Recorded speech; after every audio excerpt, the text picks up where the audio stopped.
are these people? I got one more in me. You know what it is. Oh, I do. Oh boy. Oh, now you're really gonna kill me. Okay, folks. I asked for this one personally, and we put it out yesterday on Substack, and it was World Press Freedom Week, which such as it is. Holy shit! Yes, believe it or not, but for all the good it does us, right? We're gonna go Conviction Winter in Belmarsh. Free Julian Assange. Oh, Jesus Christ! What are you doing to me?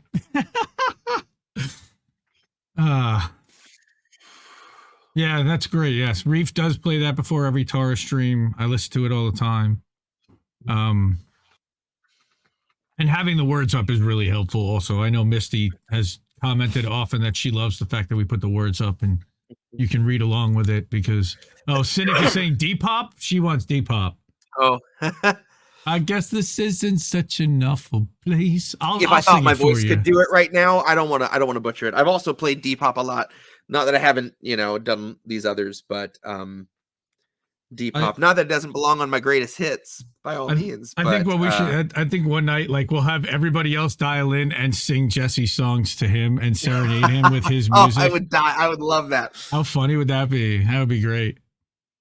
If the next time we want to do me singing a whole bunch, I might need to do an earlier episode because once it hits 11 o'clock too, I start drying. Yeah. Okay. We can do that. Drop the hashtags out. All right. Yeah, this piece is really what started me and Misty's friendship. I mean, she was arguably the most vocal Assange supporter back when I first got on Twitter and still. And she I was watching her streams and started paying attention to the case more, and it was one of those things where you think you kind of understand it, and then the more you learn about it, you realize how misled we are about such an important issue, and the implications, the massive implications of his treatment and what it means for so many things. And writing this piece too, I realized that even if I wasn't talking directly about Julian, no matter where I went, it was one step to get back to Julian Assange, to tie it all in. It's like Kevin Bacon, only there is just no more than one step away before you can get back to how this affects everything. If there's anything that you want to protest about or make people aware of or learn about, your ability to do that is quickly disappearing. And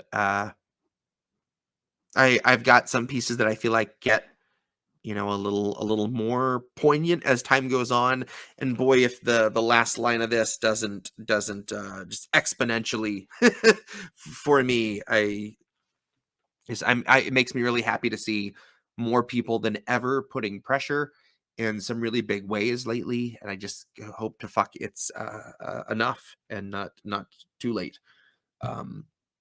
Yeah. In that vein, Caroline Kennedy was meeting with somebody from the Australian Parliament. She is our ambassador to Australia, and this is the first indication of any conversation and acknowledgement of the United States, even of what's going on. So for sure, Biden's due there in a couple of weeks. Yep, it's something. Yep, it's Conviction. Winter in Belmarsh. If you thought you saw your freedom, it was truly a mirage. Freedom's locked a cell away from Julian Assange. Our First Amendment rights are by his side, behind bars. And the next voices silenced will be ours. Rest assured, democracy is rotting in the dark. Rest assured, we vilified dissenters, pushed out black renters, and tore down their housing just to build a little urban park. God, I tell you, old America really knows how to leave its mark, how to blaze a trail and leave 100 scars. Rip your free speech out your throat, demonize the man who told you it was so, and leave him freezing in a cell in Belmarsh, perpetually awaiting extradition. thrown to the wolves of claustrophobia and malnutrition. And all that we can hope is that we catch Uncle Joe in a fleeting, lucid moment of his flickering, senile fascist mission. That maybe we could trick him into thinking Julian is just a sweet, blonde, middle school Christian, and she got mixed up with a few bad apples, slapped with some charges, and thrown into prison. Joe would set him free without a moment's hesitation under one condition: that he could sniff her hair before she goes back to school and he goes back to business. But if Joe's just had his shots, then we haven't got a chance of getting past his black and white vision, getting past his gut reaction to appease all of his donors' sick requests and shape policy and law around corporate mandated decisions.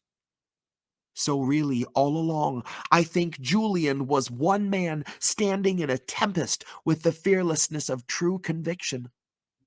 And if his is the only conviction we see after he shed a light on this country's most poisonous schemes all come to fruition, and we all collectively stare at the ground because we felt like our hands were too tied beyond signing petitions, while he's tortured to death for attempting to warn and enlighten admittedly not quite the brightest of citizens, and half of this country just won't take the time to uncover the truth, or they just don't mind, so they're quick to dismiss it and say it's a difficult position.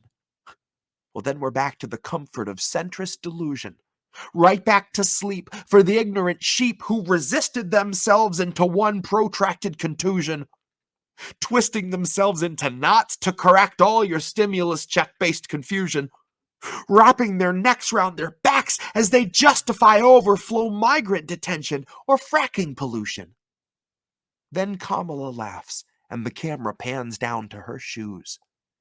And that footage is 90% of your 6 o'clock news, except for a feel-good story about a man who, at 95 years young, just made Employee of the Month at Whole Foods.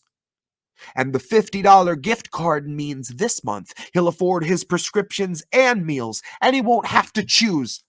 This is the machine that a man named Julian Assange threw his body on the gears of for you. So to cry out for his freedom is the least that we can do. Now, best believe the feds will serve to muddy up the truth, but rest assured the temperature in Belmarsh is an icy 22, and that Julian is shivering in a solitary room without a view. Rest assured Obama loves a whistleblower just about as much as he loves weddings where he doesn't get to detonate the groom. Rest assured Obama bought the plot where all our First Amendment rights are gonna rot, and demanded that they carve his smiling likeness on the tomb. So when you come to pay respect to your free speech rights and a somber feeling hits you and you look up to the sky, the answer will be staring you right in the eye to the questions of why and of who. So if you thought you saw your freedom, then they wanted you to. Human rights are mutable, and Julian is proof. Our First Amendment rights are stuck in solitary too. And the next voice silent might be you. That's conviction. Yes, it is. Although they haven't convicted. And I hope that they don't extradite and they don't have a trial and we don't see that conviction. And no more winters in Belmarsh. Yeah. We got to get this guy out. You're here. I mean, they've already taken so much from him. It's... Yeah. Oof. I'm going to be in Sydney on the 24th, as Go Start is saying. So, yeah, there's Misty put up a link tonight so that you can call to the embassy, to call to Caroline Kennedy and make a phone call, shoot a thing over to Merrick Garland. It, you know, believe it or not, it actually does matter. And they listen to that stuff. Does. And all this massive pressure campaign. Look, Lula was in London at the coronation and said something, and you've been hearing more and more. Albo just had an interview on the Australian Broadcasting Corporation. We covered that on How Do We Miss That on Sunday night, where he's talking about, you know, being frustrated and basically saying as much as he can say I don't think he's done nearly enough personally, of course, especially being friends with Jen Robinson, who is Julian's primary legal counsel. Yeah, this was great. This was like therapy. I needed this too. I'm glad we got to do this. Yeah, same. We'll definitely do another one. Yep. So for the 18 people who are here right now, I'm going to drop a little surprise on you all right now. And we're still working out the first debut on INN of when it's going to happen. But and Gregory Walker over on the Rockfin too. Thank you, and you're going to hear this